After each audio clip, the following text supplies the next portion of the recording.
Good morning students, আমার চ্যানেলে তোমাদের সবাইকে স্বাগত। আজকে তোমাদের সাথে আলোচনা করব জেনারেল অ্যাওয়ারনেস অ্যান্ড জেনারেল নলেজের 102তম পর্ব নিয়ে। তো আগের পর্বগুলির মতোই আজকের পর্বটিও খুবই গুরুত্বপূর্ণ হতে চলেছে, বিশেষ করে যারা কেপি কনস্টেবল এবং ডাব্লিউবিপি কনস্টেবল পরীক্ষা দিচ্ছ 2024-এ। তো প্রতিদিন ঠিক সকাল 6টায় আমি তোমাদেরকে এই পর্বটি করিয়ে থাকি। তো অবশ্যই সকলে যুক্ত হয়ে যাবে এই সময়। সমস্ত আপকামিং পরীক্ষার জন্যই এই পর্বটি উপকৃত হবে, যেমন KP constable, WBP constable, miscellaneous, SI, সমস্ত পরীক্ষাগুলিতেই। তো চলো আজকের ক্লাসটি শুরু করা যাক।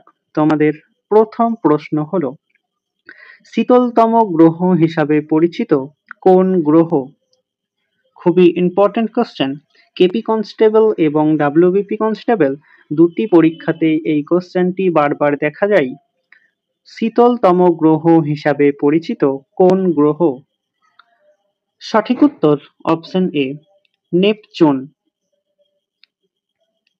পূর্ব ও মধ্য রেলওয়ের সদর দপ্তর কোথায় অবস্থিত? খুবই ইম্পর্টেন্ট কোশ্চেন, 5টি স্টার দিয়ে রেখো। পূর্ব ও মধ্য রেলওয়ের সদর দপ্তর কোথায় অবস্থিত? সঠিক উত্তর অপশন এ, হাজিপুরে।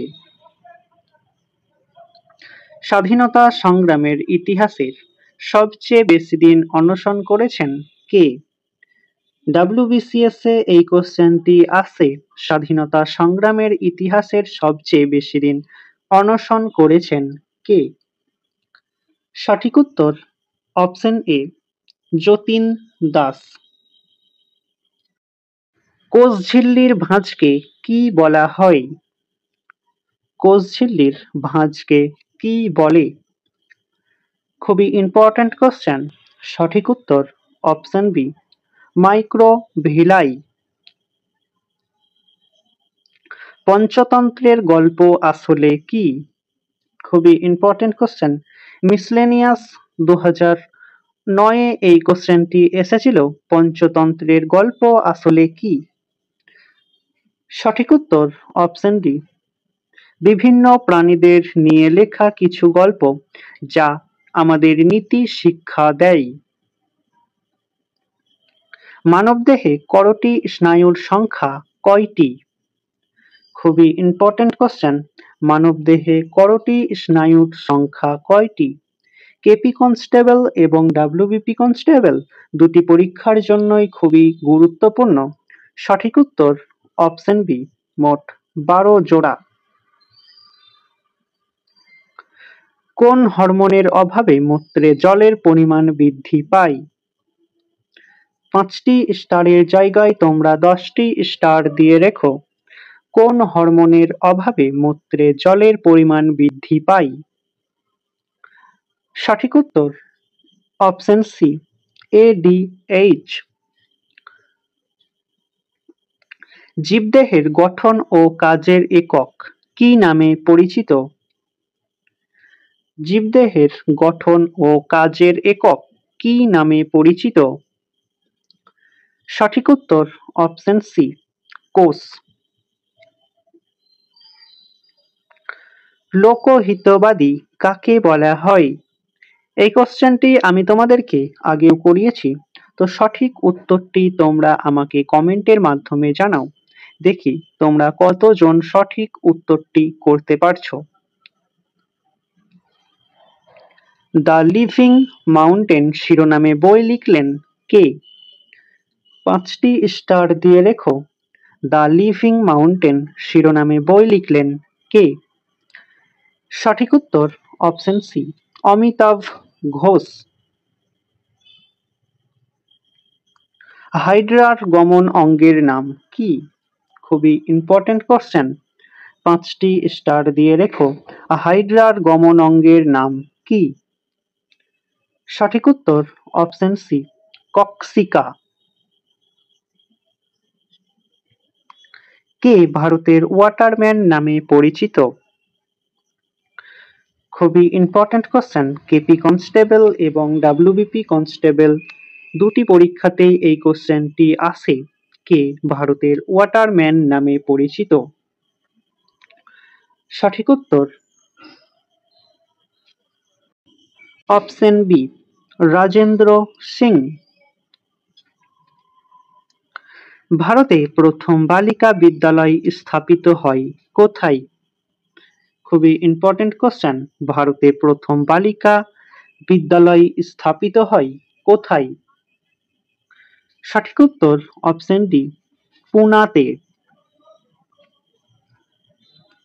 রবীন্দ্রনাথ ঠাকুরকে বিশ্বকবি আখ্যা দিয়েছেন কে? 5টি স্টার দিয়ে রেখো। রবীন্দ্রনাথ ঠাকুরকে বিশ্বকবি আখ্যা দিয়েছেন কে? সঠিক উত্তর অপশন বি, ব্রহ্মবান্ধব উপাধ্যায়। পৃথিবীর কসাইখানা বলা হয় কোন শহরকে? WBCS এ এই কোশ্চেনটি এসেছিল। পৃথিবীর কসাইখানা বলা হয় কোন শহরকে? সঠিক উত্তর অপশন ডি, শিকাগো শহরকে পৃথিবীর কসাইখানা বলা হয়। চোখে ধুলোবালি পড়ার উপক্রম হলেই চোখ দুটি বন্ধ হয়ে যাওয়া, এটি কি ধরনের ক্রিয়া? খুবই ইম্পর্টেন্ট কোশ্চেন।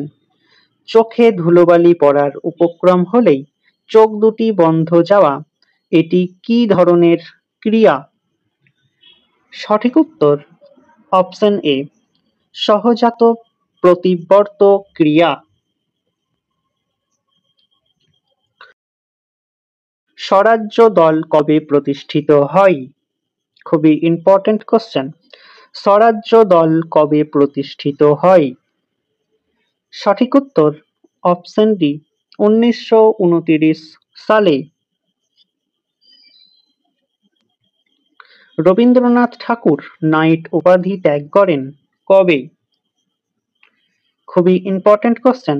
রবীন্দ্রনাথ ঠাকুর নাইট উপাধি ত্যাগ করেন কবে?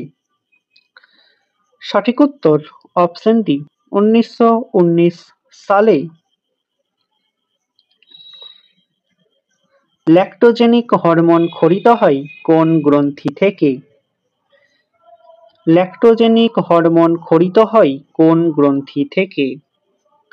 সঠিক উত্তর অপশন এ, ল্যাক্টোজেনিক হরমোন ক্ষরিত হয় পিটুইটারি গ্রন্থি থেকে। তো স্টুডেন্টস, এই ছিল তোমাদের আজকের ক্লাস। ক্লাসটি ভালো লাগলে বন্ধুদের সাথে শেয়ার করো এবং চ্যানেলে নতুন হয়ে থাকলে চ্যানেলটিকে সাবস্ক্রাইব করে পাশে থাকা বেল আইকন বাটনটি প্রেস করে রেখো ভিডিও নোটিফিকেশন সবার প্রথমে পেতে। তো দেখা হচ্ছে নেক্সট ক্লাসে। আজ এই পর্যন্তই। সবাই ভালো থেকো, সুস্থ থেকো। জয় হিন্দ, জয় ভারত।